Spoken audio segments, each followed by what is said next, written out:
Hallelujah. Awurade yɛda wo ase bebree woyɛ kɛseɛ. Akwa mu yɛ Nyankopɔn sa wo nka wa yɛntimi nyɛ hwee. Ɛno de nso wo de nkwa akyɛ yɛda wo ase. Awurade wama yɛ ahoɔden yɛda wo ase. Awurade yɛhyɛ wo anuonyam san de hyɛ wo nsa sɛ wobɛhwɛ yɛdi fɛ ne yɛfi mu ama yɛn. Yɛda wo ase bebree wɔ no kurodie ho. Gye wa yɛyɛ no nkamfo no ntontono. Na ɛberɛ egu so ɛkɔi yɛbɛkɔ so de yɛn ho ato wo so. Awurade yɛbɔ mpae sɛ de yɛn kan yɛ anammɔntuo bi a yɛtu mu. Ntumi nsɔ w'ani yɛn nkwa ne nyinara. Yɛakoma so ahwɛdeɛ bia nso yɛhwie gu w'ani mu Awurade. Adwumasɛm, abahwɛsɛm, Awurade, ako a egu nipa so yaredɔm ne nyinara yɛde mogya no a wɔahwie gu ama yɛn na Awurade ɛkasa ma yɛn no. Emu tumi no Awurade yɛde atwi fa nneɛma nyinaa so.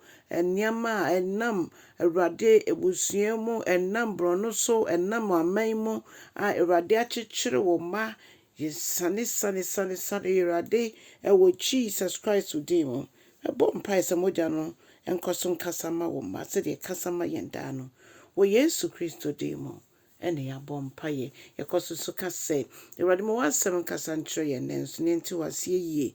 Yesu din mu ne yɛabɔ mpaeɛ. Amen.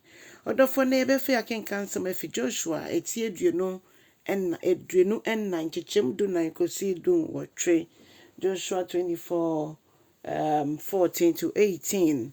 Na ɛno na Joshua ɛka kyerɛ dɔm Israel man sɛ mon yi makoma mu momfa makoma nyinaa ɛnsom Awurade na momfa abosom huhuo no ɛngu nkyɛn efisɛ nyɛ no na ɛbɛgye mo anaa emu deɛ he na mopɛ sɛ mosom abosom na ɛwɔ Euphrates na anaa ɔmo wɔ Egypt na anaa mosom ɔmo no. Dabi monsom Asafo Awurade nko a. Nanso sɛ moka sɛ monsom no a ɛne momfa nsi m'ani so. Ɛnɛ choose ɛnɛ abosom ɛne Nyankopɔn hwan na wopɛ sɛ wosom no. Abosom hoho ɛne Nyankopɔn hwan na wopɛ sɛ wosom no.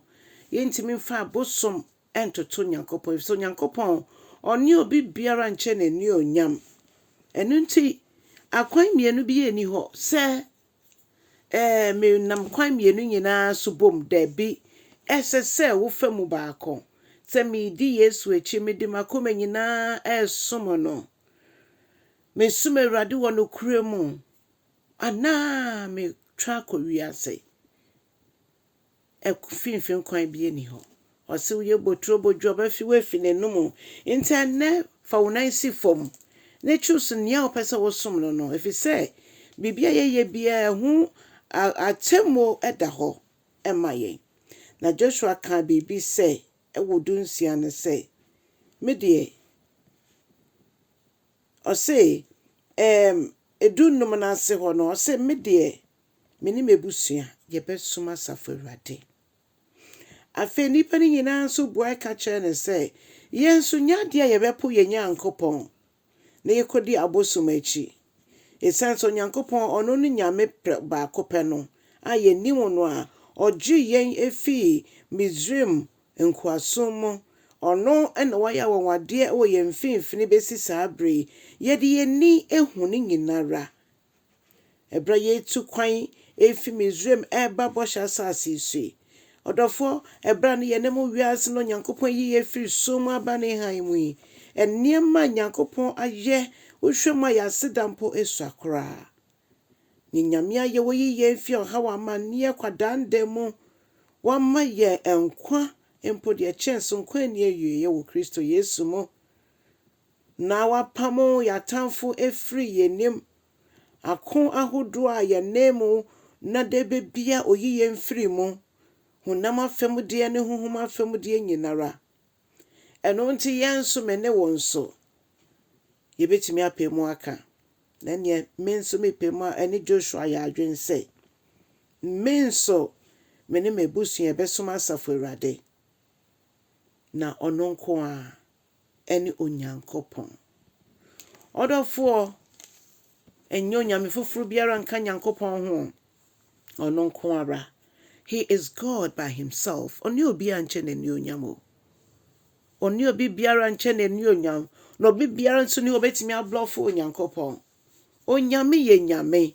Wosum no wansum no okoswara ye nyame. Na ono na temmo nyinaa kita ne nsam. Inti wo bebia asɛm no wotie na wo efu. Ana wote so obi ka nyame asɛm na wo efu. Hwɛ eye ɔko honam ani honhom no edi aprapre na so wani ma wo so nti wo ye jemu ama honam ne ɔbɔnsam ani wiase. Minni Joshua yɛde yɛse yɛbɛsum Asafo Awurade. Ɔno nko ara na ɔyɛ nyame. He is the I am that I am God. He is God by himself. Onyame nhyira wo ɛwɔ Yesu din mu.